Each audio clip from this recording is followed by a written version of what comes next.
I'm glad to be here. I grew up in India, but now live in the United States. I'm a physician by profession, and this is one of my passions that I do, go around presenting this seminar. So, without any further ado, let's begin. Allahu Akbar. That is the Muslim cleric, the mullah or the imam. He wants to call the faithful. Allah is the proper name of God in Arabic. Ho Akbar is great. Allah is great. What he really means to say is Allah is greater than any other. And with these words, he calls the faithful to salat, prayer, one of the 5 fundamental pillars of the Islamic faith. Shema Israel. Shema Israel intones a Jewish rabbi. He's got a kippur on his head and a talik, or the sacred shawl, around his shoulders, because now he is in the presence of the law and the prophets, the Torah. These are the words that Jehovah God gave Moses on Mount Sinai. Shema Israel. Adonai Elohinu, Adonai Akkad. Hear, O Israel, the Lord God, the Lord is one. Namo Amitabha. Namo Amitabha. That is the Japanese Tibetan. His Tibetan Japanese Buddhist, his Tibetan counterpart would say, Om Mani Padme Hum, Om Mani Padme Hum. That is transliterated to, oh, the jewel in the lotus. It is one of the most sacred chants of the Buddhists. Namo Amitabha. Namo means name. Amitabha is the name of a bodhisattva. Who is a bodhisattva? A bodhisattva is somebody who has reached the penultimate state of attainment in the Buddhist faith. The next stage would be a Buddha. But he refrains from being a Buddha yet because he wants to help human beings. And so at that stage, he presides over a paradise, and Amitabha presides over what is known as the Pure Land Paradise. There is no other name under heaven. That is the Christian bishop or the Christian preacher. No other name under heaven given among men whereby we must be saved. And the name he refers to is Yeshua, Jesus, the Christ. The Christ meaning the Messiah, the Anointed One. The other names that he had were Emmanuel, God with us. Yeshua bin Maryam, Jesus the son of Mary. Hare Rama, Hare Krishna, deep in the Indian peninsula from where I come. Shaved head like mine, robed, bare feet. As they near the object of their pilgrimage, they break into a chant. Hare Rama, Hare Rama, Rama Rama, Hare Hare, Hare Krishna, Krishna Krishna, Hare Hare. Hare is obeisance. Rama is the 7th incarnate of the god Vishnu. The triune gods of the Hindus, Brahma the creator, Shiva the destroyer, and Vishnu the preserver. And Rama is the 7th incarnate of the god Vishnu. Krishna is the 8th incarnate of the god Vishnu, who come down once in an age to help us human beings. Diverse, interesting, this religious world. But on the other side of the fence stands the person who does not believe in any of these. He is the atheist. And he looks upon these people who have all these chants and all these prayers and all these claims, and he says, oh, poor deluded souls, sipping at the Marxist opium of the masses, because that is what Karl Marx called religion, opium of the masses. You guys don't know how to face the reality of life, and so you go nibbling on some promises of some utopia out there, up in the clouds. There is no such thing. There is no God, there is no heaven, there is no afterlife, nothing. You do not know how to face the reality of life. So when I was faced with this during my search, I asked myself, well, if that is the case, what is this thing called reality? What do they mean by reality? Here's Bertrand Russell, who in the previous generation was a very vocal, brilliant philosopher from England. And when they asked him about his stance, this is what he said. It is only on the firm foundation of unyielding despair that the soul's habitation can henceforth be safely built. I read it over and over again. There seemed to be a severe clash of ideas. How could despair form a foundation? And how can unyielding despair ever be safe? It was Quentin Smith, who co-author of Theism, Atheism, and the Big Bang Cosmology, who was even more blunt than this. This is what he said. The only reasonable belief is that we came from nothing, by nothing, and for nothing. My first inclination to that statement was, what is it based on? Why such a wide sweeping statement describing the entire existence of the human race? From nothing, by nothing, for nothing. What was it based on? And I came to a very simple conclusion. It is based on nothing, except a very private and a personal opinion, just like yours and mine. But nothingness is not an easy principle to live by. It is a very hard, exacting principle. And that is why we hear the words of Jean-Paul Sartre. He was a French philosopher, also believed in the same thing. But he decided to describe the reasons why he was an atheist. And after he had set his philosophy step by step, logic by logic, and put it out there, he said, look, I have shown you why atheism is the way to go. That's the only reasonable way to live. And then when he had said it all, he said, one question remains. Why I have not committed suicide yet. Sometimes we smile, but he was not smiling when he wrote those words. They are real. The nothingness of Quentin Smith will pull you to the unyielding despair of Bertrand Russell and drag you to the precipice of Jean-Paul Sartre. But just because somebody was despairing and wanted to yield his life and wanted to commit suicide did not make him or her wrong. Why? Because I knew many people who swore by God or by their religious beliefs. When life became oppressive, they also wanted to commit suicide. Have you seen many of them? Heard of them? Yes, of course. So just because somebody said there is no God and wanted to commit suicide didn't make him wrong. Just because somebody said there is a God and wanted to commit suicide didn't make him or her wrong either. I was still faced with the question, is there or is there not a God in existence? Is there or is there not anything supernatural beyond what we can see, feel, and think? That was the basic question. To that question, there are only two answers. There is a God in existence. There is no God in existence. Many people say, I don't know. That is not an answer. That is a response. And a response probably based on maybe ignorance, or maybe a claim that just is not sufficient evidence and information to make a decision. But it is not an answer. To the question, is there a God in existence, there are only two answers. One, there is no God, he is fictitious. There is a God, he is factual. I had to address that right at a critical part of my search.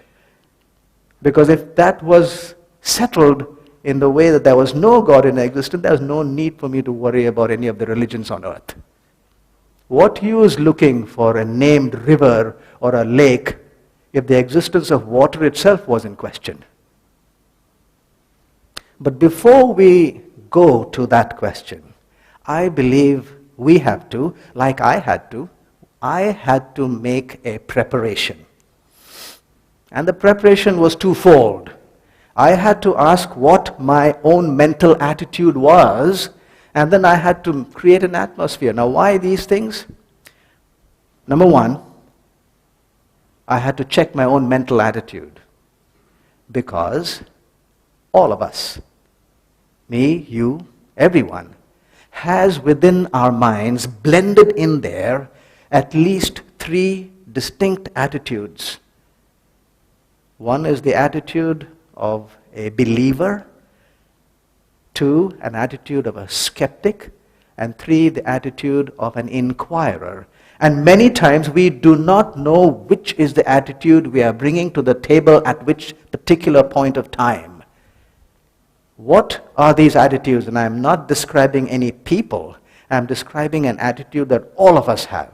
The attitude of a skeptic, believer, and inquirer. Let's look at some of the statements that could possibly give us an idea of what I mean by this. A skeptic will dismiss the report prior to thorough investigation. A believer will accept a report prior to thorough investigation, whereas an inquirer will hold verdict till the investigation is done. A skeptic will focus on the question to the exclusion of the evidence. A believer will focus on the evidence to the exclusion of the questions. An inquirer will focus on the weight of evidence. A skeptic will disbelieve in the face of reasonable evidence. A believer will believe in the face of big questions. An inquirer will accept reasonable evidence even if some questions remain, because questions will always remain. There is nobody on earth who can ever stand up and say, I've got it all. Nobody. Our minds are just too small to make such a wide sweeping statement and a claim. So questions will remain. But we were looking for evidence that will sway the pendulum to the side that is most reasonable. That is an inquirer. So, for the few hours that we are going to spend together tonight and tomorrow and the next 2 days, 3 days actually, what attitude shall we bring to this search? The attitude of an inquirer. Remember, it is very difficult to really grasp which attitude you are bringing at any particular time. So we need to remind ourselves often, and I would like you to do that. Often remind yourself, you are not a skeptic, you are not a believer at this point. You are an inquirer. Number 2 of these preparation. How many attempts do you think to gain the top of Mount Everest were successful? 100%? No. 0%? No. Some of them did reach the top. Many of them were stalled halfway or 3/4 of the way, especially as they got to the top, because the atmospheric conditions blocked them. Too much ice, too much snow, too much wind, too deep temperatures, not enough oxygen, and this huge big expedition had to stop. Turn your foot backwards and go back. All that expensive preparation gone. Because the atmospheric conditions were just insurmountable. Fortunately for us, we can create an atmosphere. And I believe there are 4 things we need to create that atmosphere. Number 1, humility. Number 2, honesty. Number 3, calmness, and number 4, respect. All 4 are important. If you miss out on any one of them, it'll become a roadblock. What do I mean by these 4? Number 1, humility. It is paramount. If ever you puff up your chest and say, I know, then you will not know the next thing. The first ingredient of any search, and if you want to join me in that, is to be humble. What do you mean by humble? It's the smallness you feel when standing before the vastness, grandeur, and majesty of truth. We are not even describing what truth, but everybody knows that truth with a capital T is really awesome and great out there. And if you have to stand in front of truth, then you are so small. You are not big. So let's square our shoulders and lift our chins up and say we know it all. Humility is the number one ingredient. Sometimes we do feel humility also when we look at others around us who have a wealth of knowledge. We should become humble. Then our mind is mellowed enough so that when information comes, we are able to accept it as an inquirer. Number two is honesty. You know, in my 20 years of search, when I was going through this period, talked to a lot of people. Honesty is a scarce commodity, especially when it comes to religious views. Oh, the way they will say it. Do you know this? Of course. What does it say? Well, I'll tell you. I'll tell you. And in a little while, the words are not all that confident. And then when the evening comes along, when nobody else is listening, if you sit down quietly and say, hey, do you really know? And then they will say, yeah, actually I don't. Then why did you start off so big? Honesty is a scarce commodity. It is widespread. And don't think only they are dishonest. All of us are. I was also when I started out. And I said, hey, that's the way I made all the claims. And so because it's so widespread, it's so deeply embedded in us, I had to give it a definition, my own definition, and I had to apply that definition rigorously. And here's the definition of honesty. The willingness to give credit to a point or an argument, no matter who brings it up, even if that acknowledgement might destroy my previous standing. Are you ready to be honest? Yeah. I call it the wow factor. We should be ready to say, wow, if something is impressive. And not first think, shall I say wow or not? Because if I do, then it will destroy what I was holding on to all this while. No. Honesty requires that if there is a piece of information that comes at you, sweeping, strong, and big, then we stand there and say, wow. No matter who gets the credit. Are you with me? Okay. No matter who gets the credit. Wow factor. There will be some wows because, during a search of this extended period, there are many things that I came across that I had to just stand and say, wow. Because I didn't know it was there all along. So when I do it, go ahead and say, wow. Go ahead and say, yeah, pretty good.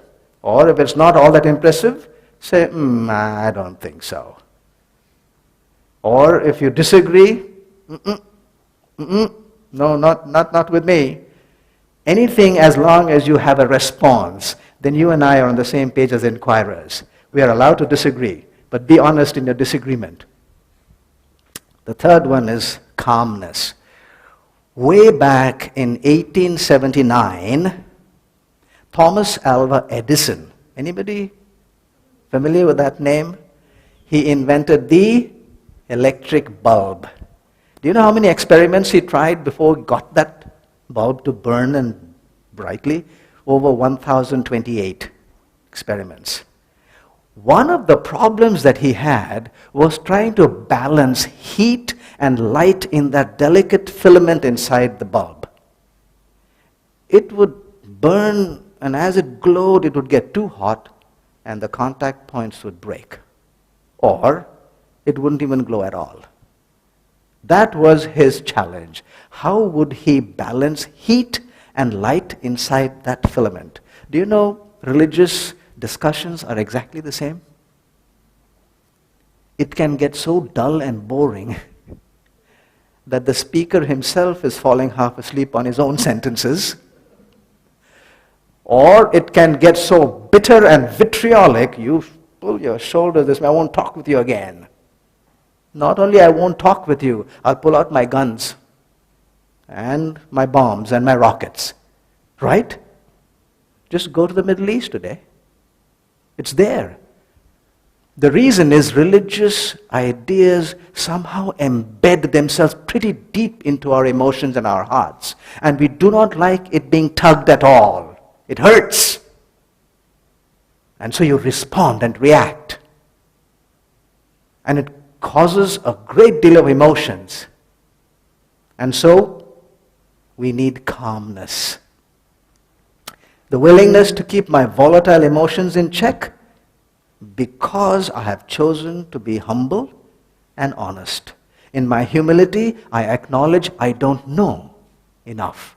And in my honesty, I state that. And when I say that I don't know, but I'd like to know, then I can remain calm. I don't have to fight for my own views at all. I will just remain calm enough to accept it. Because if we are not calm, then reason and judgment will fly out the window with your emotions. They'll be pushed out. And once reason and judgment are gone, your conclusions will be anything but fair and just. We've got 3. Humility, humbleness, honesty, and you're going to remain calm. Why do we want to remain calm? Like I said, the emotional content of religious ideas run very deep. And our natural inclination is to fight for what we believe. It is natural and it's okay, but not during a search. Not when you are an inquirer. Number 4, respect. Respect is used many times to denote agreement. But respect is not agreement. In fact, respect shines out even brighter when there is disagreement. And you still respect the person. Respect also sometimes is synonymous with admiration. But respect is not necessarily admiration. So it's neither agreement by itself nor admiration. It is simply this, allowing for the other whatever rights we feel is our due. I want to do a search in a certain way, and I should allow anybody else to do a search in their own way. And I would expect, in return, that you give me the same respect. Respect will never allow us to look down our noses at so-and-so and call them insulting names and hurl some insinuation, slip in some damaging insinuations just to knock them off. Or be condescendingly pitiful. No. Respect will allow them the same rights that you wanted for yourself. So these 4, humility, honesty, calmness, and respect. If we have all these 4, I believe we have paved our road with an atmosphere that will take us the distance. But how shall we apply it practically to our meeting and our search? I see you are quite comfortably seated, so I will not ask you to stand up. Usually in the seminars that I present, I ask the attendees to stand up and take some deep breaths. So while you're seated itself, let's take some deep breaths. We need some oxygen going up to our brains. It is the 2-2-4 principle. Take a breath for 2 counts, hold it for 2 counts, and then let it go for 4 counts. Ready?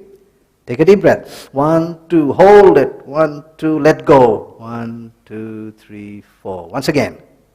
Take a deep breath. 1, 2, hold. 1, 2, let go. 1, 2, 3, 4. Now just pretend you're standing, because that's the ritual that I usually take you through. I'm not going to ask you to stand, so you're okay. But the reason I ask them to stand and take a deep breath is because now we're going to do another little ritual to help us with these 4. And the ritual is this. Draw an imaginary circle around your feet. Done? All right, simple. And now just take your feet out of that circle.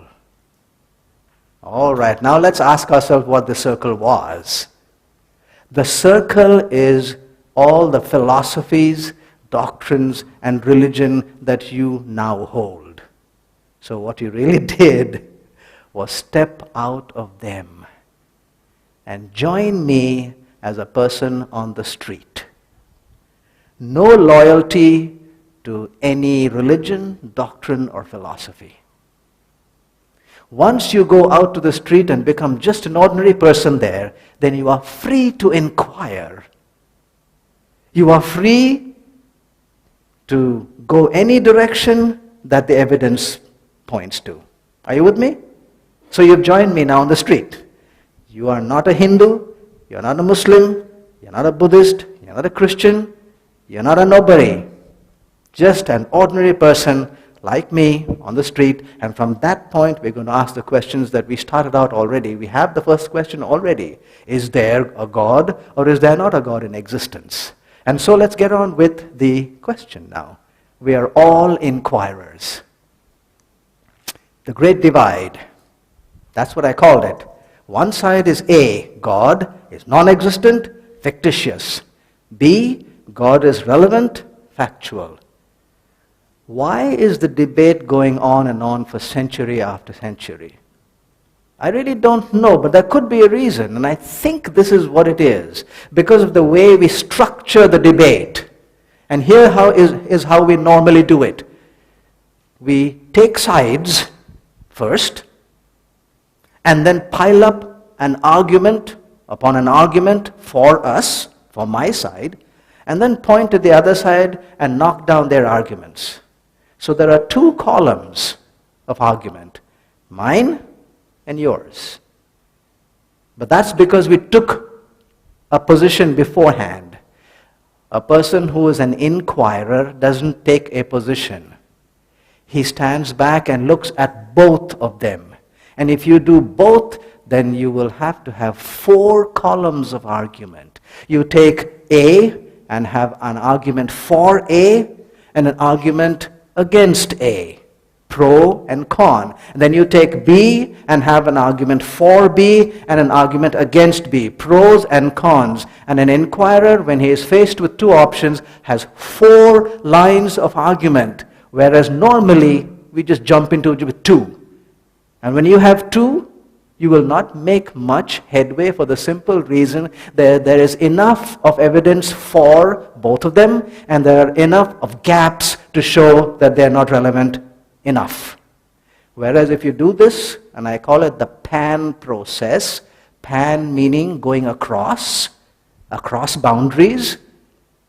Pan also stands for a process of sifting, trying to differentiate between common sand and the gold.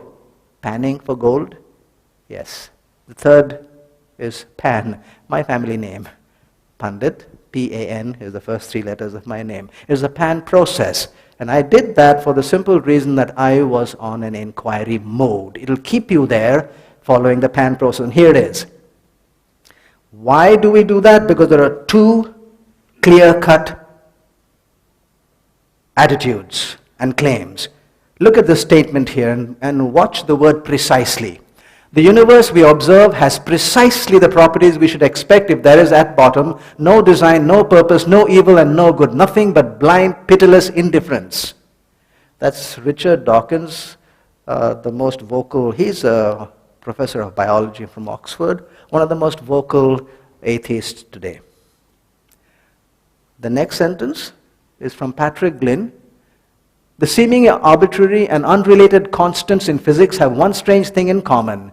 These are precisely, got the word? Precisely the values you need if you want to have a universe capable of producing life. There is no good reason for an intelligent person to embrace the illusion of atheism or agnosticism. Both are using the words precise, referring to facts and evidence, and yet reaching diametrically opposite views. So, we've got evidence obviously on both sides. We've got to do a good check on both sides. So we go to the arguments. The pan process has these 4. Arguments for A meaning there is no God in existence.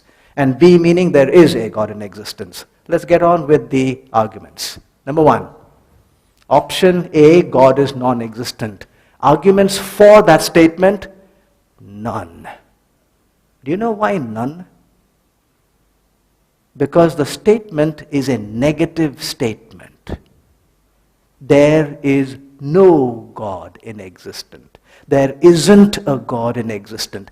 It is a negative statement, and a negative statement is valid only when you have exhausted all the possibilities. Let me give you an example. Suppose I have to state that there is nobody in this room by the name of John Smith. How many people should I be familiar with in the room? Everybody. And only after I've gone to every one of you and got your name can I make that statement. I usually give another example because a mighty big long name is the longest name in the United States. Suppose there are 10,000 lakes in the United States, and I say there is not a single lake by the name Chargogagog Manchaugagog Chaubanagan Gamaug. That's a real lake. That's a real name. It is in the Native American language. It's a lake up in Massachusetts. And the translation of that is, I fish on my side of the lake and you fish on your side of the lake and nobody fishes in between. Chargogagog Manchaugagog Chaubanagan Gamaug. Just suppose, I just throw it in for trivia. Just suppose we say there's no lake, none of the 10,000 lakes in the United States has that name. How many lakes should I be familiar with? Will 9,999 do? No. You must know all the 10,000 lakes, and only then will that negative statement be valid. Let's translate that concept to this idea of God. If we are going to say there is no God in existence, then well, let's first take the claim that there might be a God in existence. And if there is a God in existence, then there might be a location for him. He might be located somewhere. Are you familiar with every nook and corner of the state in which you live? Country? How about the world? Been to the moon? What if he has set up his office on the dark side of the moon? Been to the sun, 93 million miles away? Been to any of the other suns? Do you know how many other suns there are in our galaxy, the Milky Way galaxy? 100 billion stars. Been to any of them?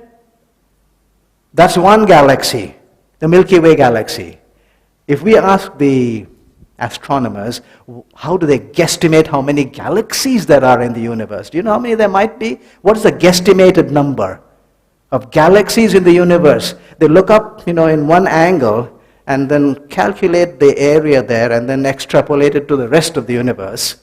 125 billion galaxies. Been to any of them? Even if you had gone to 99% of the galaxies, there would still be a billion galaxies still to go to. By what stretch of imagination can we now say there is nothing out there that I can call God? What if he is there, somewhere there? And therefore, we say that a statement in the negative cannot be valid until you have exhausted all the possibilities. Furthermore, if you and I can walk around, move, don't you think if there's a God, he also could move around? Just a simple logical question. If I can move, don't you think he can move? Of course he should be able to move if he gave me the ability. Well, then, if I go looking for him in Canada, he may have gone to India. And if I go looking up the North Pole, he may have found his way down here to Australia. So for me to say he is not anywhere, are you with me? For me to say that he is not anywhere, not only should I know and be familiar with every point, I should be at every point at the same time. Knowing every point is known as omniscience, and being at every point is known as omnipresence. These are the attributes we give to God. So for me to really stand up here and say there is no God in existence, I must have the attributes of God. It's a tangled knot. And there are no arguments in that column. Number 2 is arguments against B. B is the claim that there is a God in existence. And the arguments against that are these. I found 4. You will find many if you do your own search. I found these 4. Lack of empirical evidence. What's empirical evidence? Straightforward, direct evidence. Feeling, touching, hearing, tasting. Empirical evidence. Yes. I don't have empirical evidence for God's existence. I don't. So it could possibly be an argument. Because we don't see, don't hear, maybe he's not in existence. Yes, it's an argument.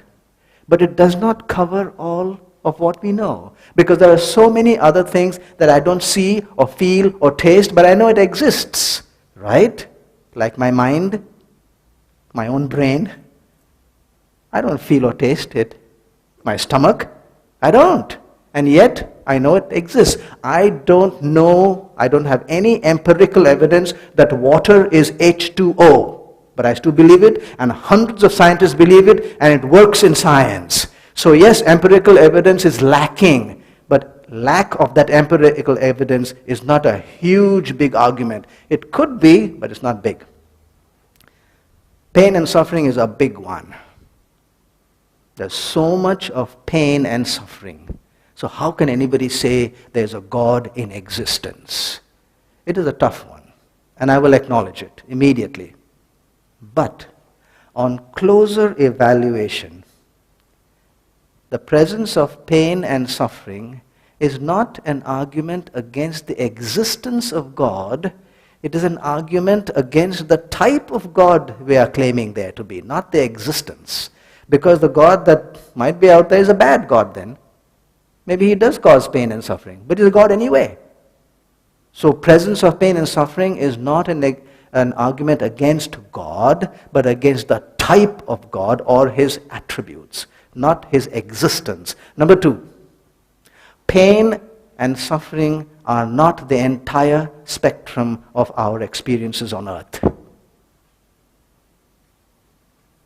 We do experience pain and suffering, but we also experience exquisite joys and pleasures, don't we? All right, then let's be fair. If pain and suffering point to a situation in which there is no God, then what do those exquisite pleasures and joys point to? Yeah? It's a simple argument. And at best, they will cancel each other. So we still are not making a strong enough argument. The same thing with number 3, bad design and lack of design. Yes, there is randomness in some of the place experience that we face. You go out to a hillside. How are the rocks over there? In random manner. What are the trees in the jungle? In random manner. How can you explain a little child who got leukemia? Is there a real logical explanation why this little child got leukemia? You stand there nonplussed, deep in grief. There is no explanation. It seems random. Sure, there are places where there is no explanation at all. And yet, again, that is not the last or the only experience that we go through. There's not only just randomness in everything. There is so much of design in our world. And the design is just not ordinary. The design sometimes is so complex and precise that we are amazed. So if there is in one area randomness, no design, and that points to non-existence of God, then what do all this huge, beautiful, intricate, complex design point to? Again, they'll cancel each other. They don't stand. Number 4 is difficulty with the concept of creation. That's a tough one too. And because of 2 factors. It is not consistent with any observable phenomenon. I have never seen anyone snap his fingers and a whole mountain range just comes up as created. Have you? No. It is not an observable phenomenon. Number 2, it is not in conformity with any scientific law. I cannot appeal to a scientific law to say that that is how creation took place. So it is just a claim. And we have to leave it at that. Yes, it is difficult. But just because we can't explain that doesn't throw it out. It just says that we are deficient in being able to explain it. These 2 points are pretty strong, showing that there is more that we need to establish that statement in fact or in evidence, and therefore we do rest on what is known as belief or faith. Granted that. So we have our arguments on that side. Argument on one column, argument on two. Let's get on to the other side now, to arguments 3 and 4. The option is now B. God does exist, and what are the pros and cons there? Circumstantial, anthropic, and logical analysis, and what else you see on the board. Let's go to circumstantial. Billions believe in God. If there's only one person who tells me that he or she saw a little cow with the heads on both sides of the body, I'll say, yeah, give me another one. But if 10 people say, no, we did see a little cow with 2 heads, one on this side and one on the other side, I'll say, yes. If 200 people tell me that they did see it, then I'll start scratching my head and saying, I wonder. If 10,000 people tell me that they did see it, then I believe in all honesty, I should shift my mind from disbelief to at least there being a possibility. That is the meaning of circumstantial evidence. It is not a proof. It just shows that there is a possibility. It's not 10,000. It's billions who believe in God, who are willing to say, I know from inside that there is a God in existence. So I must not stand and say, whoosh, and wipe it off. The correct, honest way would be to say, is that a big number? Then, well, I wonder if it's possible. And that's it. Number 2, it's very deep in human psyche, in the human mind. Our history of the human race that we can go back to reaches about 5,000 years. And in all these 5,000 years, written, or at least claimed to be written, there has never been even one generation on this earth in our entire history where the idea of the supernatural has been wiped off. Never, not even one single generation. It is so deep, and if something lasts for 10 years, we must give it some credibility, don't you think? If that same idea lasts for a century, then there is a certain credibility that is inherent right there. If it lasts for thousands of years in billions of people's minds, then I believe the correct way to look at it is there's a possibility. Number 3 is the presence of design. Like we said just a moment ago, it is not design that is bitty and small. It is precise. It is complex. It is huge. And right here I might appeal to another science, the science of archaeology. Have you ever heard of an archaeologist who very carefully goes to his dig and brushes off the dust from a little ornate pillar, for instance, with nice markings there? And he says this is a prize find in his dig, and he brings it to his table and puts it there, stands back, and he said, happened by itself. Never. From a broken piece of pottery, an archaeologist looking at those markings and the color and whatever else he wants to look at will tell you when it was made, which country,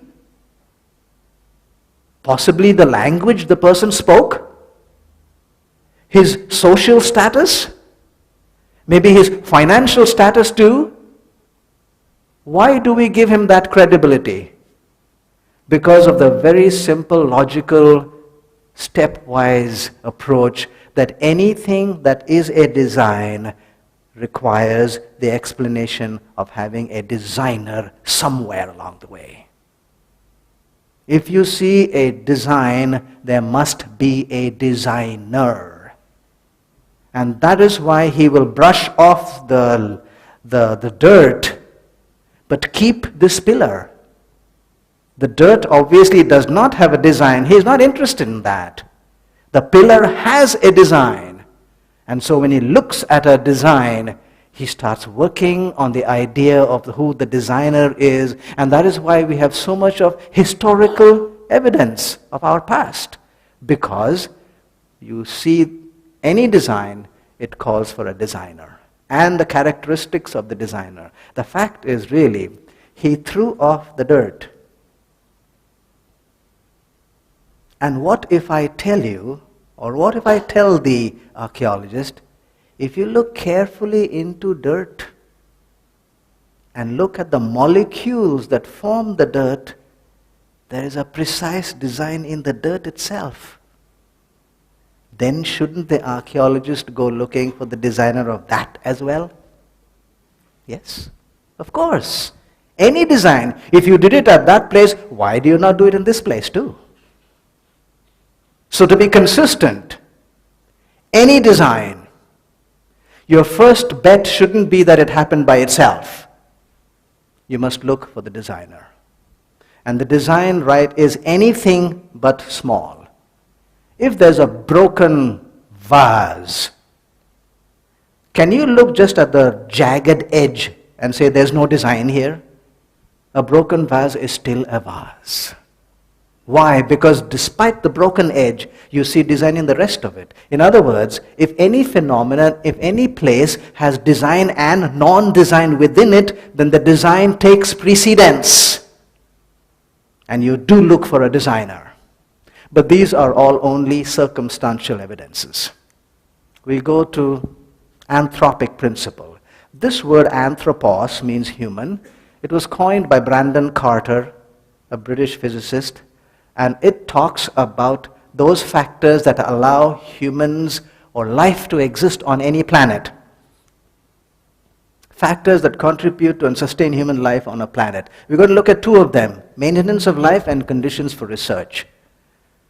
Maintenance of life. The expansion rate. Do you know that our universe is expanding? And it is expanding at a certain rate.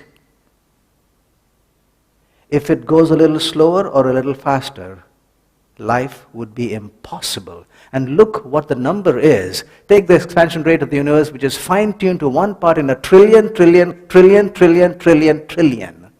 That is, if it were changed by one part in either direction, a little faster, a little slower, we could not have a universe that would be capable of supporting life.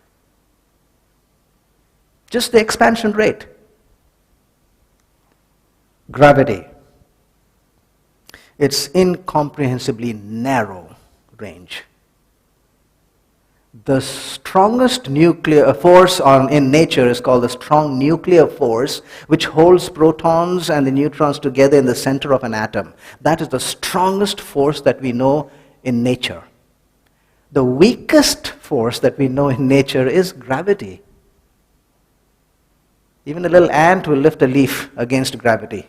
It's the weakest force in nature.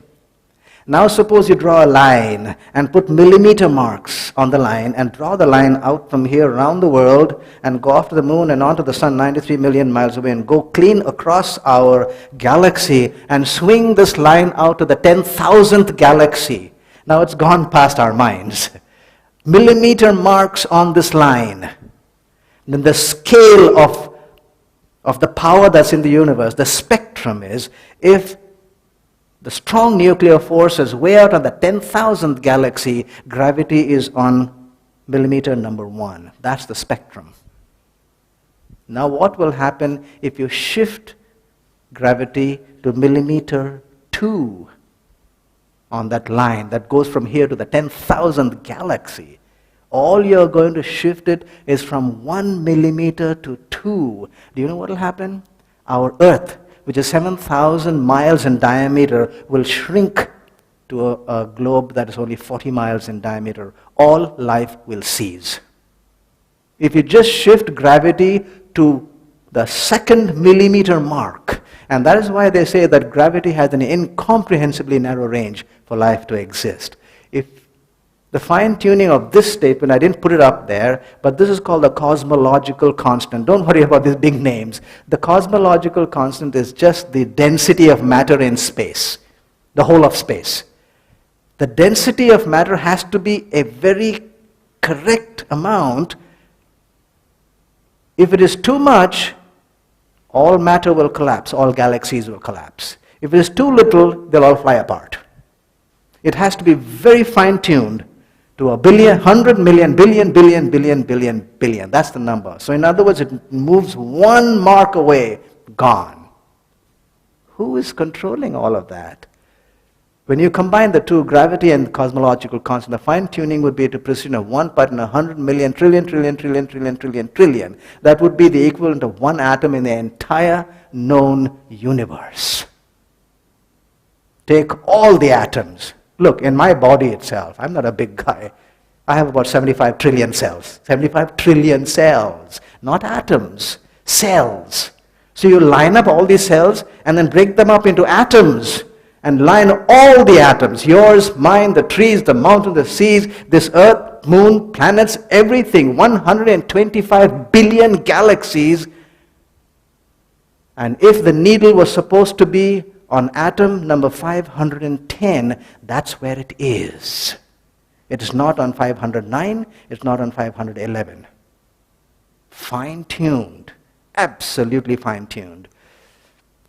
How about a situation? Now it's not a place like, front row, and I don't want to sit in the front row here, I want to sit in the side here.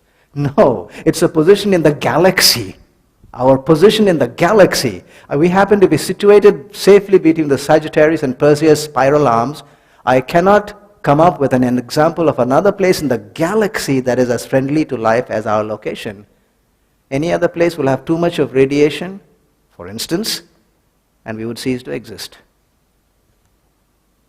It's only in the very inner edge of the circumstellar habitable zone, that is, the distance from the sun, in which we have low enough carbon dioxide and high enough oxygen to sustain complex animal life and human life like yours and mine, and that's where we are. Who put us there? Over the past 30 years or so, scientists have discovered that just about everything about the basic structure of the universe is balanced on a razor's edge for life to exist. Conditions for research.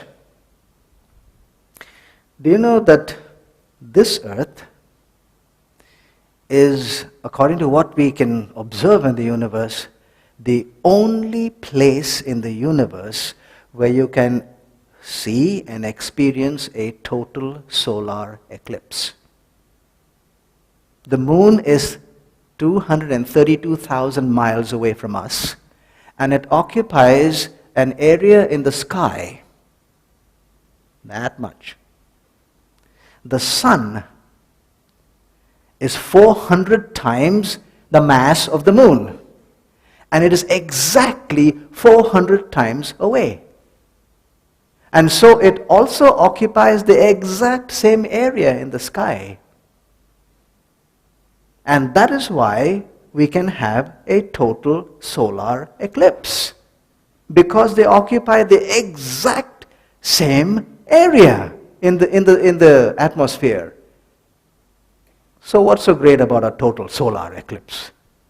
Well, scientists tell us that it is the only phenomenon during which they can study the color spectrum of our sun. A certain color spectrum is available only during a solar eclipse, a total solar eclipse. And because of that, we can extrapolate and study other stars. So, conditions for research. Not only that, Einstein's theory of relativity is a theory and a mathematical calculation and a formula that relates to all existence of the whole universe. This is the existence of matter in a total solar eclipse. That is the only phenomenon where you can observe one part of Einstein's theory of relativity, which says gravity can bend light. Can you imagine that? This earth is the only place where you can have an observable part of Einstein's theory of relativity. Nowhere else. In every other place in the universe, it will be a theory. Here, we can observe it because there is a total solar eclipse going on. And why? Because these bodies are exactly positioned in the distance they are and the size they are. Amazing? Amazing? Wow? No? It's that incredible coincidence that creates a perfect match. How about our location? Our location away from the galaxy's center in the flat plane of the disk provides us with a particularly privileged vantage point for observing both nearby and distant stars. The very composition of our atmosphere gives it transparency. If not, we wouldn't have been able to observe anything outside our Earth. It is this, that we find a universe where the very places where we find observers are also the very best over places for observing. That is surprising. I see design in this pattern of habitability, meaning the factors that allow us to live, and measurability, the factors that allow us to do scientific measurements. So not only are these factors allowing us to be alive, these factors are the only place that allow us to do any scientific observation as we know in any other part of the universe. Amazing. Logical analysis. Logic requires some facts to which you put reasoning. And I appeal now to an argument which is very old. It's called the Kalam cosmological argument. It was enunciated way back then. 3 steps, very simple. Whatever begins has to have a cause. This universe had a beginning. The universe then has to have a cause. It is so simple and yet so profound. I took that and made it into my PAN process and decided to take another little factor somewhat similar, but here's how it goes. Science also has a philosophy. It's kind of an oxymoron, but it does have a philosophy. Science doesn't mean only knowledge. Science doesn't mean only a method of inquiry. It is also a philosophy. And here's the philosophy of science. It's called materialism or naturalism. And that says that all that there is in existence are these 4. Matter, energy, time, and space. And they are governed by physical laws. There is nothing beyond this. There is nothing supernatural. That is the philosophy of science today. So we take that. Everybody agrees to that. That's their philosophy. That is the claim. If that's the claim, that means all matter, that is all material, that is all matter, energy, space, time, had a beginning. And we call the beginning the Big Bang. Do you know what banged? People think it's a globe. No. It's a point so small that has no dimensions, where the entire energy of the universe was locked up. Because matter and energy are interchangeable. According to Einstein's theory of relativity, matter and energy are interchangeable. Once upon a time there was no matter, there was only energy, and energy does not occupy space. So all the energy of the entire universe was locked up in that one bitty little point with no dimensions, and that is what exploded. Boom! 125 billion galaxies from there. But it had a beginning. Now, the cause of an end product, like this pointer. It is quite unreasonable for me to say that the pointer is the cause of the pointer, right? If I looked at a table, wooden table, nobody ever says that the table is the cause of the table. Nobody even ever says that wood is the cause of that table. You could say that the carpenter was the cause of the table.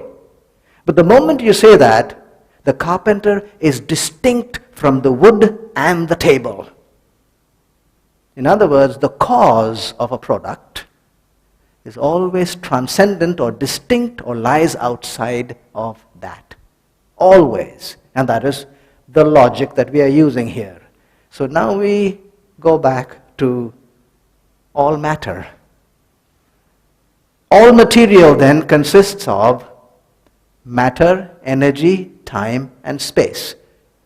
Therefore, the cause of energy, matter, time, and space cannot be found within energy, matter, time, and space. The cause is distinct. It lies outside. In other words, it is distinct from it. It has to be then supernatural. There are two factors that come in, two characteristics that we see about this cause then. Number one, matter is very complex, very intricate, very precise. And therefore, the cause of that kind of a matter would have to have some kind of intellect to make it so precise. In other words, a giant intellect. And this is what Einstein talked about when he said, when he looked at the universe, said he was in rapturous amazement at the harmony of natural law, which reveals an intelligence of such superiority that compared with it, all the systematic thinking and acting of human beings is an utterly insignificant reflection. So it is a giant intellect. If you think of the power that there is, energy, how much energy is there in the universe? Huge amount. Then the cause of that energy should be able to supply that energy, supply the energy to those mighty clusters of galaxies there, as well as have a sufficient control of that energy to control the smallest subatomic particle inside an atom. That is the concept we see, because this is an observation, this is not an opinion. It's an observation that matter is very precise and complex, and energy is massive. So, brilliant intellect, awesome power. Could this be God? I'll quickly address just two of the questions. There are a bunch of them. We will do them tomorrow, as many as we can. Number one is, how do we know that Earth is the only place where we can observe a total solar eclipse? I do not know. I can only state what evidence we have. And in looking out, astronomers tell us that there is no other place where this combination exists. So if they are wrong, well, I don't know. But they tell us that there is no other place where a planet has a moon or a satellite and a star that is at that distance and at those sizes. They could be wrong, but that's what they tell me.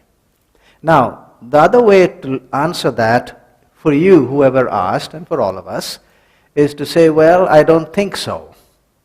I don't think. And therefore, I would like to propose that there is another place. And then give me the evidence for the other place. Is that fair enough? Yeah. Because if you want to make, like I would like to state, that you can easily poke holes in people's arguments. But it is good as an inquirer to have two propositions. Then you can have 4 lines of argument. So if you say this is not possibly what it is, then tell me what is, and then we'll look at both. That's the balanced way of looking at it. The other is, or the other question, who designed the designer? Excellent question, actually, because we're looking at logic, right? Who designed the designer then? Logical, good question. But remember, logic must be placed on some pieces of information. You need 2 things if you want to make a conclusion that's a good logical conclusion. You need some pieces of information on which you use logic. If the pieces of information is faulty, then no matter how good the logic, your conclusion will not stand. If your pieces of information is good, but you use faulty logic, you will still end up with a wrong conclusion. In this case, to ask who designed the designer, we must go to the pieces of information, not the logic, because the logic is good. Who designed? The designer. Because we told ourselves that when you see something that has a design, you must look for the designer. So who designed? God. The fault is not in the logic, the fault is in the claims that are being made. And when you have a claim, you must not change the claims. You must shoot it down by a good argument, but not change the claims. The claim of God is that He is not, He, she, it is not created. Timeless, beginningless, without end, without beginning. That is the claim. Now you got to shoot the claim down, but not change the claim. So the claim is that this creator was not created. That's the claim. So if you say, no, the creator was created, okay, then let's put it on one column and put the other one on the other column and have your arguments for and against either of those. Is that fair enough? Yeah. If you say that the creator, this designer was designed, then show me some evidence for that. Because you're making a claim. I'll leave that with you. Because it's a good way of doing a PAN process. Go ahead. And that's your search. And that is the way you look at it. But I would suggest, do not change the claim. That will not be fair, because if you do that, then you can win all the arguments on earth. You can just change the argument there and then shoot it down from here. That is not being reasonable. Don't change the claim. You have arguments for and against the claim, but don't change it. That's my response. It's not an answer, it's a response. Here we go. Formation of granite. Now, if the background to this is the idea that if there is no God in existence, then the processes that formed what we now know as the earth took millions and hundreds of millions of years. If there was a God, then there is a possibility that the God could do what is known as creation and snap his fingers and it'll happen, boom, just right there. The formation of granite. We know how sedimentary rocks are formed, layer upon layer of sand, and then over a period of time they get compressed and form rock. We know how igneous rock is formed. It's lava that becomes rock later on. We do not know how granite is formed. There's only a theory. And in that theory, the material which was gaseous in stage coalesced or got together, and under a certain pressure and temperature became granite. But that is a theory. Granite has never ever been formed by those pressures and temperatures and material. Never. But here's what we have so far. There is something known as polonium halos. Now what's polonium? Polonium-218 is a radioisotope. What's a radioisotope? A material that gives off radiation. And any material that gives off radiation decays or becomes smaller in quantity itself. It'll give off the radiation and then become smaller. So when you look at the mass of some radioactive substance, we talk about half-lives. In other words, how much time does it take to become half its size? Uranium-238 has a half-life of 4.53 billion years. So if there's a bitty little piece of uranium here, it'll take 4.53 billion years for that material to become half its size. Polonium-218 is what is known as a primordial radioisotope. In other words, there is no material from which it came. Most of the others, when it decays or becomes or gives off its radiation, becomes something else, like uranium, then becomes radon, radium, and then finally it goes on to lead. Lead stops because it's not a radioactive isotope. Polonium-218 is a radioisotope that is primordial. It doesn't have a previous precursor or something that it came from. Polonium-218 has a half-life of 3 minutes. So it stays for 3 minutes and half-life and becomes half. If you pull it to its full life, it's about 5 hours. People talk about half-lives as the life. So we'll leave it at 3 minutes, but you can use 5 hours too. has a half-life of 5 hours. Now, suppose there's a bubble that is caught in a block of ice. The bubble lasts for only 5 hours. How long do you think then that we should say it took for the ice to form? At least 5 hours, not more than that. If it took more than that, the bubble is gone. Are you with me? I'll say that again. If a bubble is going to last for only 5 hours and then it's gone, and we do find a bubble in a block of ice, then we can reasonably deduce that that ice caught the bubble in a period of 5 hours. Because if it took longer than that, the bubble is gone. Polonium-218 has a half-life of 3 minutes to 5 hours, a full life of 5 hours. When it decays, it gives off radiation.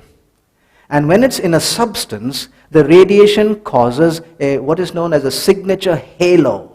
It forms a halo around in the substance itself as it gives off the radiation.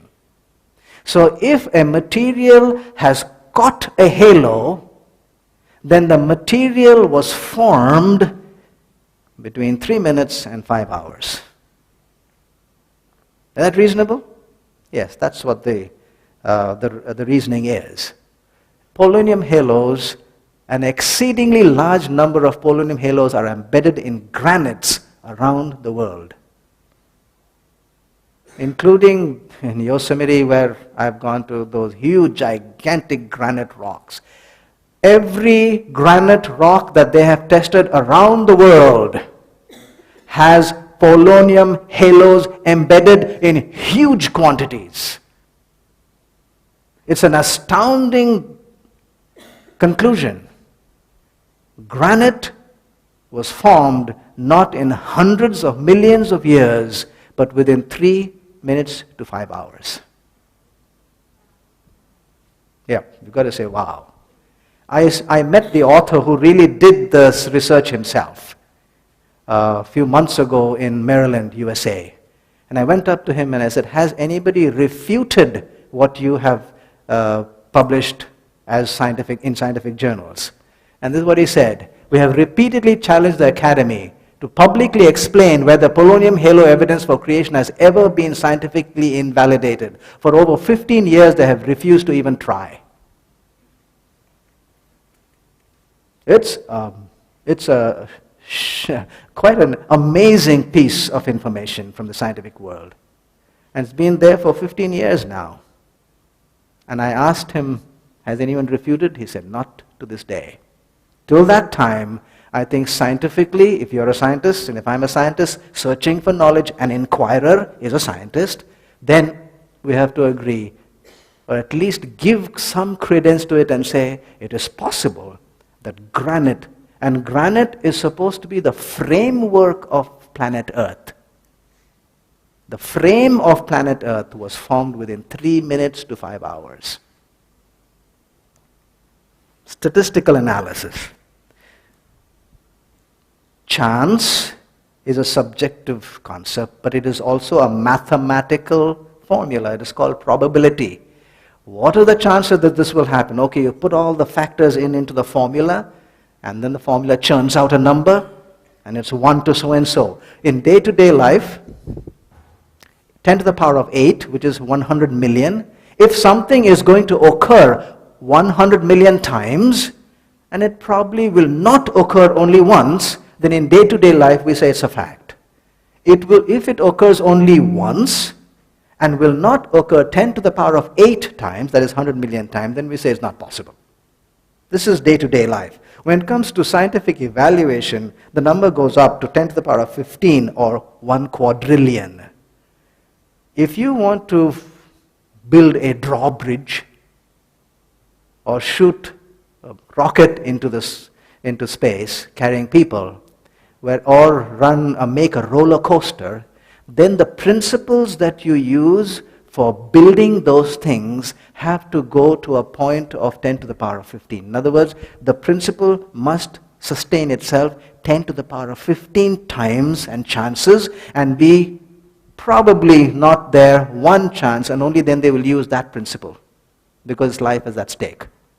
So 10 to the power of 15 is the point at which they say this is a good scientific plan or a good scientific concept. When it comes to scientific law, the number goes up to 10 to the power of 50. 10, 1 followed by 50 zeros. So if something is going to occur 10 to the power of 50 times and will not occur only one time, then we say it is a law, scientific law. And if it occurs only once, only one chance, and it will not occur 10 to the power of 50 times, we say it is utterly impossible. It's a scientific law that it will not occur. Michael Denton was one of the first, arguably, one of the first to challenge Charles Darwin's theory based on statistical chance.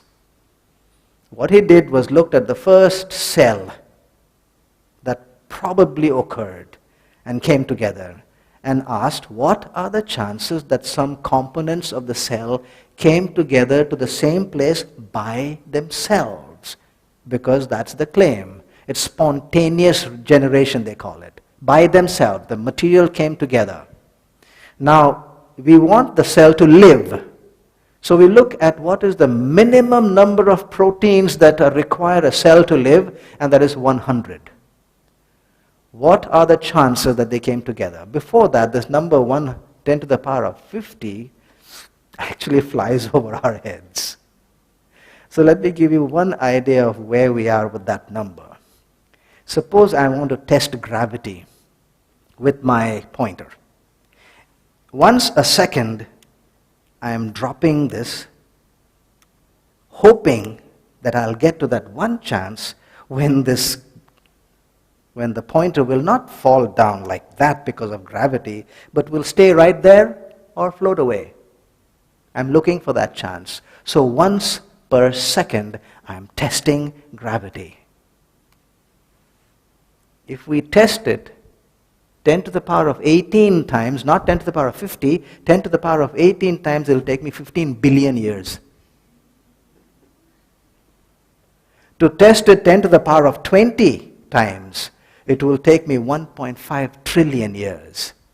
What is the significance of the first one, 10 to the power of 18 seconds, 15 billion years? That is the age of the universe, from the Big Bang. The entire age of the universe is only 10 to the power of 18 seconds. 10 to the power of 18 times. I still got to go to 10 to the power of 50. 10 to the power of 20 is 100 times the age of the universe. All we are trying to portray here is 10 to the power of 50 is a humongous number. It is arbitrary, but you cannot question it because it is so big. Are you with me? All right, 10 to the power of 50 is a big number. So big you cannot question it. And that is why it is a law, a scientific law. Now, when Michael Denton looked at those, he realized that, and did his studies, it requires 100 proteins inside one cell to keep it alive. So what are the chances that 100 proteins came together by themselves? It would give a maximum combined probability of 10 to the power of minus 2000, or one chance in 10 to the power of 2000. There's another guy who looked at just not the proteins. Proteins are made up of amino acids. Those are building blocks. So the 100 proteins will require 10,000 amino acids. And peculiarly, the amino acids have right-sided links or left-sided links. In scientific terms, they are called levo or dextro, left-sided or right-sided links. In nature, we find what is known as racemic mixtures of amino acids. Racemic mixtures means there is equal part of right-handed and left-handed. And no known process, we know of no known process by which we can change that ratio. And yet inside the cell, all the 10,000 amino acids are only left-handed. Same thing with nucleotides, which are the building blocks for the chromosomes inside the nucleus. We need 100,000 nucleotides, and inside the cell, all 100,000 nucleotides have to be only right-handed nucleotides. Otherwise, they won't even link together. What are the chances that these things can come together at the same place, same time, at a spot that is about 2,500 times smaller than the dot at the end of a sentence in a book? The chances are 10 to the power of 33,113. There was Harold Morowitz. He said, let's look at the whole cell, not just the nucleotides. The nuclear membrane, the cytoplasm, the nucleus, the mitochondria, the Golgi apparatus, everything that you can possibly think of. And let us ask ourselves mathematically, what are the chances that one cell, just the material in the one cell could come together? This is his number, 10 to the power of 100 billion. And this is just to bring the material together. Now that material that has come together must somehow become alive. That is not in these chances. And every molecule in that cell must know what to do. And then that cell must know exactly how to divide so that when it becomes two cells, both the cells are exactly like the parent cell and both are alive.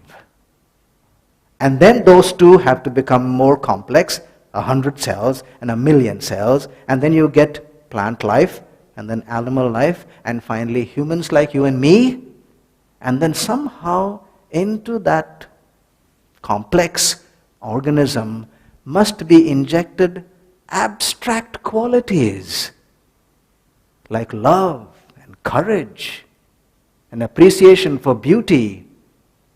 Are you with me? That list itself is endless. If the list is endless, what are the chances? Statistically, an utter, complete impossibility. So by numbers, the statistical analysis says that the event was much better explained as a supervised event rather than as a random event that occurred by itself. The universe is unlikely, very unlikely, deeply, shockingly unlikely. That's from Discover. So what caused it? What do they say? So if it is so unlikely, how did it happen? Here's a book called A Short History of Nearly Everything by Bill Bryson. It's read all over the world, and this is their explanation. So what caused the whole universe? To begin with, some quality or thing, we don't know which one it is, quality or thing, that introduced a measure of instability into the nothingness that was. To me, that's not a scientific explanation. First of all, you do not know whether it's a quality or thing. You're just guessing then. Secondly, how can you say there was a quality or thing because there was nothing? Yes, it is a very difficult proposition to sustain an argument there. And how did life start then? It was a singularly hostile environment, and yet somehow life got going. Somehow. It's a scientific explanation. Somehow life got going. Some tiny bag of chemicals twitched and became animate. We were on our way. These are in layman's terms. But no matter what the scientific terms are, the basic explanation are only these. There is no other explanation. You have to say, somehow, I don't know how, but it happened. But I don't want to ever say that there was a creator. It happened by itself. The difficulties of belief may be great. The absurdities of unbelief are greater. Because you cannot find an explanation while pretending or stating that you have an explanation. Because science requires that, an explanation. And so if you give a whole big explanation and finally say, I don't have an explanation, it really is not scientific. And it's absurd for the simple reason that if it is so unlikely, like we saw the discover statement, is so unlikely, then we can almost call it magic. So here is the proposition. The persons who believe that it is a supervised event will tell you that the magic occurred because a magician performed it. And the people on the other side will say, how naive. How can you ever think of that? Magic? By a magician? Come over to my side. My side is magic without even the magician. It becomes absurd. It does. So why do they want to run away or move away from that? Why would you not want to go there? I really don't know, but there are some statements that they have said. Why should God rule and I serve? I don't want there to be a God who would hold me responsible for my immoral lifestyle. That's least trouble as an atheist. For a fruitful public debate, we need to understand evolution's foundation. We need to understand this because ultimately evolution is not about scientific details. Ultimately evolution is about God. This is a very big statement. And it can be challenged. And I would like you to challenge it and go ahead and see if that statement makes any sense. Because if it is scientific evaluation and scientific details, then I think the first thing we must stand up and say, well, statistically it's impossible. Number one. Spontaneous generation, this is George Wald. I think he was a Nobel laureate, Nobel Prize winning scientist. Way back in 1954, this is what he said. Spontaneous generation, meaning by itself, was disproved 100 years ago, but that leads us to only one other conclusion, that of supernatural creation. We cannot accept that on scientific grounds. No, we cannot accept that on philosophical grounds. And therefore we choose to believe the impossible, that life arose spontaneously by chance. It is a choice, and everybody is free to make their choice. And that we agree, and we accept, and we give way to. You're free to choose, but you're not free to say that it is scientifically based, because it is not scientifically based. The correct scientific basis would say there is a chance that it is a supervised event. I don't want there to be a God. I don't want the universe to be like that. That's a philosophical statement. But it's not scientific. It has to be a philosophical statement. So, the conclusion, origin of life by random chance is utterly impossible statistically. The only alternative is supernatural creation by design. There is intelligent design all around us. There must be a creator in existence. This creator should be called God. You don't have to call God, because I remember describing this in front of a university group, and they said, why do you want to call God? I don't like that word. I said, fine. And I think it should be fine if you don't want to use the word God.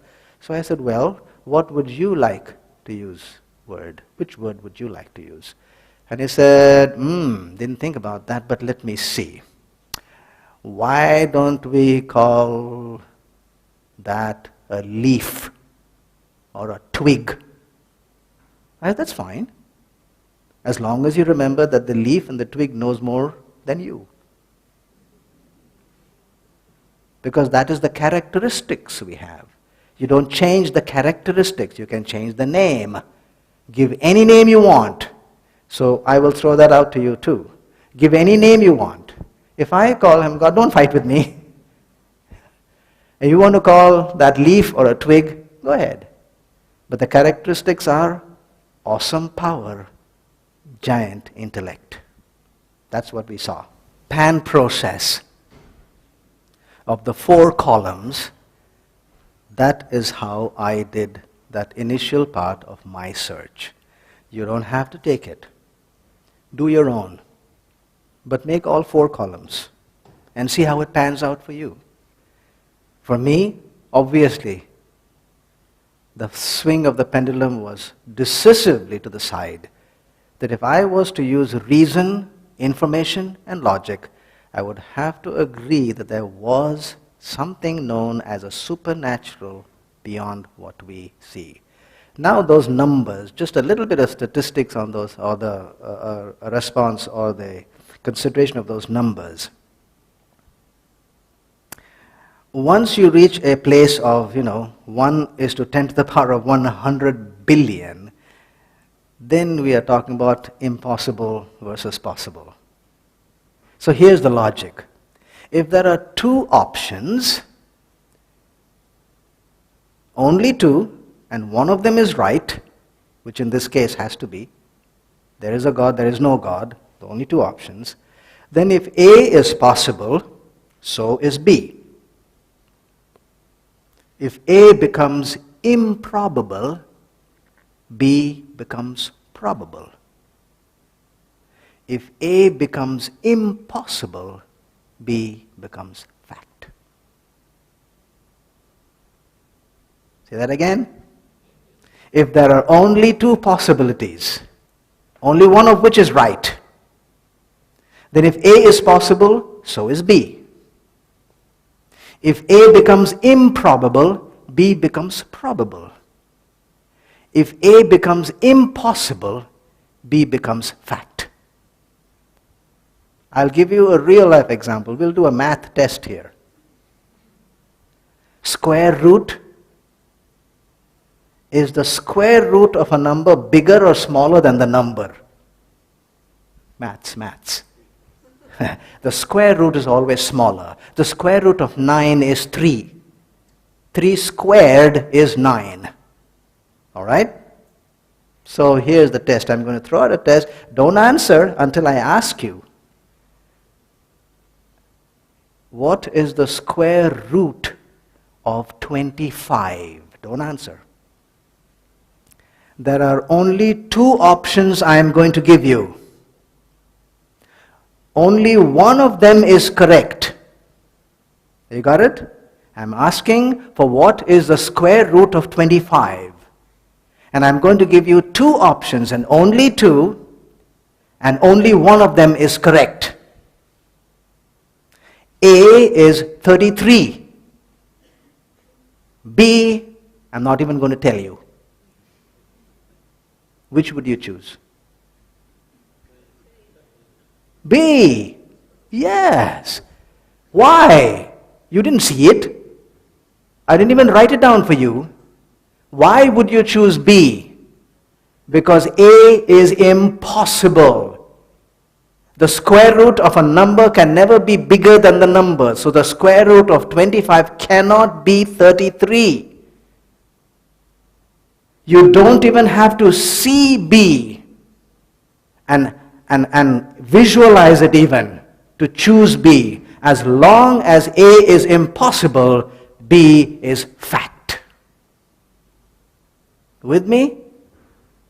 When statistically the chances are 1 is to 10 to the power of 100 billion, then that becomes impossible, because 1 is to 10 to the power of 50 itself is impossible by scientific law.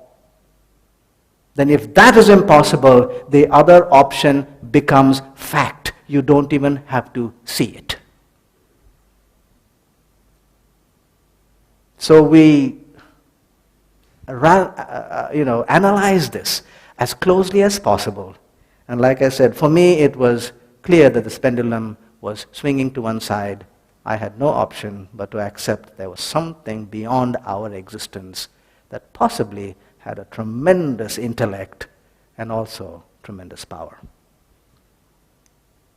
We're going to close in just a few minutes. I'm just going to welcome you to the search part, in which we went off from the idea of God now to what is truth and all that stuff. I'll just throw out the question that set me off, and here's the question. Is your religion true because you believe it, or do you believe your religion because it's true? When I heard that, I thought it was kind of a party riddle kind of a thing, One slick answer and whew, it's gone. But the more I thought about it, the more it gripped me. And I wrote down some ramifications of those points. If your religion is true because you believe it, we will call it a belief-based. And your religion is, believe your religion because it is truth or evidence-based. So there are two concepts here. A belief-based, that means I believe it, and so it is. And the other ones, there is some evidence, and therefore I believe it. Is your religion true because you believe it? Is belief-based, and the other one is truth-based. I'm going to just show you just a few ramifications of these 2 points, and we'll close for this evening. If it is belief-based, then every religion or every statement on earth has to be accepted as true as long as somebody believes it. Because it's belief-based. It's based on a belief. So if somebody says so-and-so is the Prime Minister of Australia, you must say yes. And if somebody else says, no, I believe so-and-so is the Prime Minister, you must say yes, that also is true. As long as somebody believes it. The bird that flew by, well, it's a crow, black. No, I think it is white, it's a pigeon. Well, both are right, because you believe it. You've got to accept that something can be diametrically opposite, and you have to accept it if it's belief-based. Number two, your God is the product of your belief. If you believe your God is big and strong, then He is big and strong.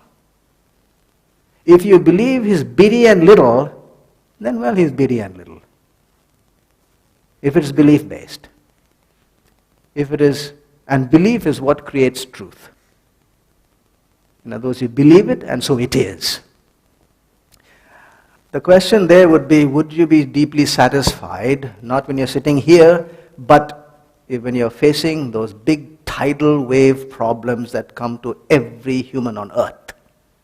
When you are faced with those, most of us would like to go to a source that is bigger than ourselves. We go to our parents, we go to a professor, we go to somebody who has a little more knowledge than us. It is not satisfying to go to a source that we ourselves created because of our belief. If it is truth-based or evidence-based, then every religion is not true. There are merits and there are demerits, and you can weigh them out. God has His own attributes. You can look for them, you can search for them. You can't give Him any attributes because of your belief. You got to look for what is there. You got to look for the evidence, and that is what will create belief. It is truth that creates belief. And the big question really is this: what is the basis of saying your religion is true? Those 20 years when I went around talking, 95 to 99% cannot answer that question, nor could I. When I asked the Muslim, what is the basis of your strong belief? Well, the Quran says so. Well, if that's the case, then what about the Hindu who says he is strongly believing in his religion because the Bhagavad Gita says so? We have not gone anywhere. You ask the Christian, why do you continue to be a Christian? Well, you believe in Jesus? Yes. Why? He said He's the way and the truth and the life. Oh, yeah? Well, Gautama Buddha said he was super enlightened. Now what? So you see, when we just make a claim, it is difficult. And I tried to answer that question one day at home. Is my religion truth-based or evidence-based or just belief-based? And I went home. Nobody was at home that day. And I wanted to be alone. And I said, let's put this to a test as a court of law. I was going to be the judge, the jury, the defendant, the defense counsel, and the prosecuting attorney, all in one. And I began the session. Boom. In 10 minutes, the jury and the public was laughing at the defense counsel. And I fell flat on my face. And I said, it won't do. It won't do. I cannot sustain my own arguments, and I went on that 20-year search. We're going to look at the rest of it tomorrow night. So please come back at 7 o'clock or before 7 so we can start at 7. And so for now, good night. We'll see you again.